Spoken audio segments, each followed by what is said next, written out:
back, everybody. I am Marilee Burnett, your astrologer and tarot reader. And today we're going to do things a little bit differently. I am going to start with the tarot cards, and then we will look at the energy going into this week. So in case you just want to take a look at what the energy is through the view of the tarot cards, we'll start with those. And then if you want to stay for a little deeper dive into the astrology for the week, you can do that afterwards. So please, if you wouldn't mind, like, comment, share, give me the big thumbs up. That helps me get traction on these videos so I can reach out to more people. And if you haven't done it yet, sign up for my session that is coming up this Saturday. It's free, and I will be teaching you how to read your astrology chart. So check out my website, marileeburnett.com, and get signed up, and I'll see you on Saturday. So let's take a look at our cards this week. So for Monday and Tuesday, we have the Wheel, Major Arcana card. Wednesday and Thursday, Two of Autumn, which is Two of Pentacles. And for the weekend, Five of Spring, which can make the weekend a little bit interesting. But let's get started talking about the Wheel card. So with the Wheel card, what that means is there's a nice big change in direction. Suddenly things start moving your way. The Wheel and the number 10, right, is a 1 and a 0. So some new beginning that is coming as a result of a completion, right? That 0 symbol is a closed circle, a completion of something. And sometimes the Wheel can literally mean you're getting a new vehicle. You could be taking a trip, but whatever is going on for you, it is in your favor, and it's really good news. So that's a great way to start out the week. In the middle of the week, the Two of Autumn, which is typically the Two of Pentacles, it can mean that you're juggling some things, right? Things that are, there's a lot of up and down going on. And just when you think you have something handled, something else comes along. And so it just becomes a balancing act. This is likely related to work or your finances, based on the astrology that we'll talk about in a few minutes. It just could be that it's going to still be a very volatile week in the markets, which is a good thing to remember, means things will be on sale. So we'll get through it. Then on the weekend, so the Five of Wands is what this card represents, and there's a couple ways this can show up. Now, it can be a very active weekend where you are involved in a lot of sporting events, which would be a good way to use this energy, because it can be, full of a lot of conflict. When I'm doing readings for people, the most common thing that I suggest when seeing this in a spread is that it's not a time to get caught up in other people's drama. So if there's family drama, friend drama, boyfriend, girlfriend drama, whatever it is that you can either be creating or being a part of, it's important to look at why you're creating the drama, why you feel the need to participate in the drama. And instead, if we have this kind of fiery energy this weekend, when things are not working out where we can feel like we can all get along, then it's a good time to put yourself in a timeout and just not participate, because it doesn't feel good. And the more you add to the drama, the worse it gets. So overall, interesting, right?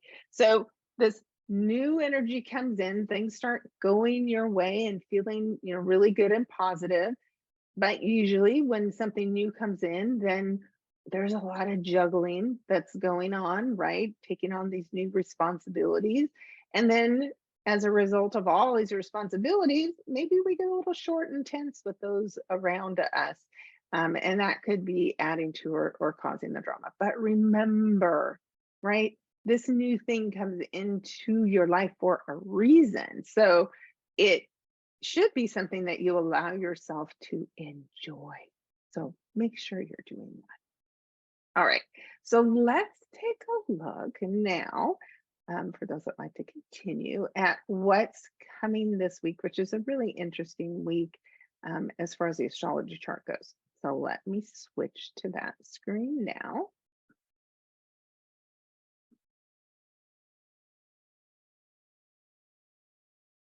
All right. So starting off on Monday, nothing as far as energies being exact, right? So when I talk about these aspects, I tend to pull things up that are exact because that is when we tend to notice them the most. But what you should understand as far as astrology is concerned depends on how sensitive you are, how soon you feel these impacts. So while this T square, if you're looking at this triangle on the screen in front of you, becomes exact on Tuesday evening in particular, when the moon in Sagittarius is standing across the sky, from Mars in Gemini, and then they're both having tense conversations with Mercury, the Sun, and Neptune in Pisces. You're probably noticing this on Monday. It's going to reach a peak on Tuesday. And whenever you see this kind of pressure, it's a little bit like a volcano. So we've been hearing in the news that there's volcanoes rumbling in Alaska. Hopefully those aren't near people. But that pressure, for instance, this could be something that you see as an explosion, right? There's so much pressure building up and it's got to give. Now, it also could have something to do with pressure around water, right? Because this is Pisces, so something that is coming to the surface and involving water. But it's also our feelings and our emotions. So there can be a lot of emotional outbursts on Tuesday, and you're reminded, right, to pay attention when we're being triggered. And if something's being called to our attention, it means that we need to sit with it and not just respond from ego, but to really slow down and look at what's exactly going on here. Because when you have a moon in the fire sign, it's looking for adventure, right? Sagittarius just wants to take off, go have fun and travel. And Mars here is just at the very end, thank goodness, of its 7 long months of retrograde through Gemini. So now Mars is back to where it started, and we can finally close the chapter on this. So it started this conversation with Neptune in this square. This is it. This is the grand finale. It's not a surprise that there's a big pressure day here. But the good news is this is it. This is the final moment, the resolution to what you've been working on for the past 7 months with Mars in Gemini, and you can finally move on. Just don't lose your head. All right, as we get into Wednesday, the sun's going to move closer, right? So now it's exact with Neptune. And this can, be us needing to think about our reactions, right? Because the sun is the ego self, and Neptune is potentially where we may be deluding ourselves.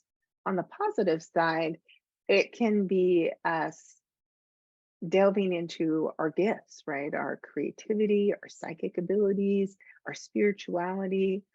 And that is something that's not really tangible, right? Mars in Gemini is very tangible, right? It's all in your head. It's facts, it's figures, it's how we speak, how we think. And this challenge that we get from the ego sun and from Neptune, both are trying to get you out of your head, right? That there's more to life than what you see in black and white. And this is calling your attention so that you remember your creative side, your spiritual side, and your intuition and your feelings, and you listen to them. But there's still tension there, right? The moon has moved on, but we still have tension, and it is exact on Wednesday of next week. As we move into Thursday, what we have is, depending on where you're at, time zone wise, Venus leaving Aries and moving into her home sign of Taurus. Now, what that can mean is earlier in the day, as she leaves Aries and is in a square with Pluto, both having to do with financial markets, that there could be some more financial disruption on Wednesday in particular. And that tension will continue even though Venus moves into the sign of Taurus, which has very much to do with finances and its home sign, and she's strong there. This could be government regulations, restrictions. We know we have some concerns with a financial institution here in Silicon Valley. So this could be some restrictions where you're not allowed to get in there and get your money immediately. And it can take time, but it can cause people to be angry and to then read a lot more into the situation than there needs to be read into it. And other banks might see some issues, from their clients who are concerned as well. But we will move through that. And when the market is falling off, there are adjustments and there's good sales. So rise and fall, that is the Two of Pentacles from our deck. That is exactly what happens with the stock market. As we move into Friday, things might calm down a little bit because we'll have Venus at 1 degree of Taurus and she's sextile to Saturn at 1 degree of Pisces. So this is giving you a little bit more financial stability. But the reason things start to fall apart that are not as they should be, right? Saturn in Pisces is going to dissolve any structures or foundations that are not as strong as they should be, right? And as it tears those old structures down, it replaces new, better, stronger ones in its place. 2.5 years. You go back to 1994, we saw a lot of turmoil and change in the financial markets back then too. So not a complete surprise, but we also always recover. So that will take us into Friday. And then the other thing, big news on that day, is the fact that we have what we call Cassini, right? Which is the sun conjunct to Mercury. And this usually affects people one of two ways. You are prone to anxiety, and then this may be a day where you feel extra anxious. And I'll recommend water work, right? Because we are in the water sign of Pisces as these two are meeting, making sure you're hydrated, walk by the water, swim in the water, take hot baths, and be creative, right? Because this is a very creative sign. So if you're feeling anxious, give your anxiety, that energy within your body that needs to escape, give it an escape, right? You can go listen to my hypnosis for the sign of Pisces. You can listen to the one for clearing your chakras. Those are all good things that would help you. And of course, I'll have those links down below here for you later. For some people though, this is like brilliant and bright ideas and big aha moments. So it really just depends on what house you have Pisces in your chart, what the Sun and Mercury look like in your natal chart, how they're aspecting it. There's lots of things that go into this, but just know it's brief. And if you're feeling anxious, I have a brother who suffers from anxiety, and we walked through the exercise, I think it was yesterday, where we talked about thymus thumping.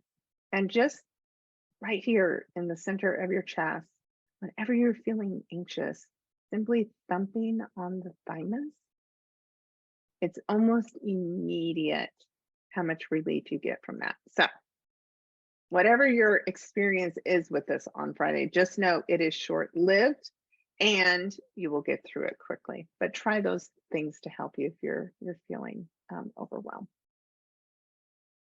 As we get into the weekend, Mercury starts to take a step away from the sun. It's still not visible because it's still too close to the sun.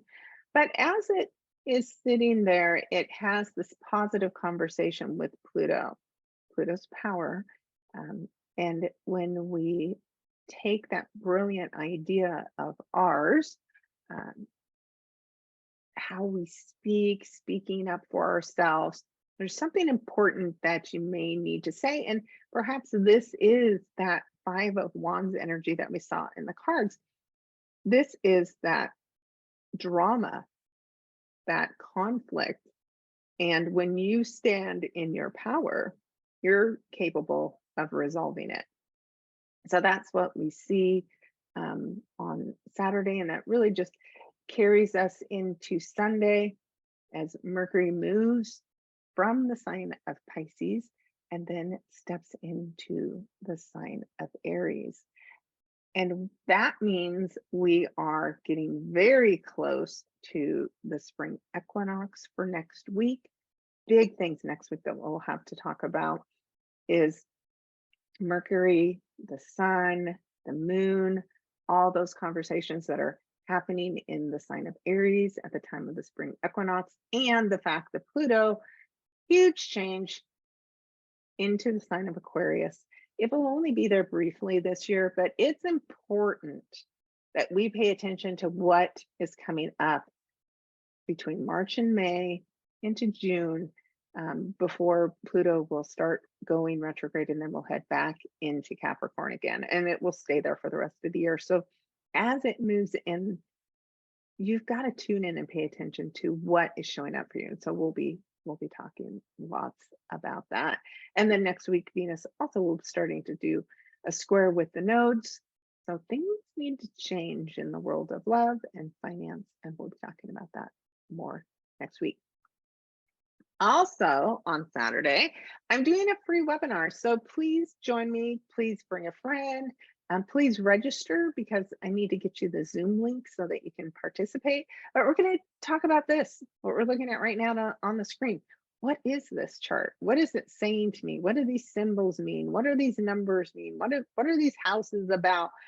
I'm not going to go too in depth, and you can become an astrologer at the end of my session, but you will be able to comfortably understand your chart and better be able to follow when you're listening to my horoscopes or someone else's or reading about them. And when they say, for you Virgo risings out there, this is happening in your fifth house. Well, you can look at your chart and go, oh, yeah, I am a Virgo rising. And oh, yeah, that is impacting my fifth house. Or, oh, no, the way my houses are set up, it's happening in my sixth house. It will make a lot more sense when you come and attend the session on Saturday. So I hope to see you there. Again, thank you for tuning in today. And please subscribe, like, share, and please leave your comments for anything that you'd like to see in the future for our weekly Tarotscope. All right, thank you so much. I'm wishing you an exciting week ahead, and we'll talk soon.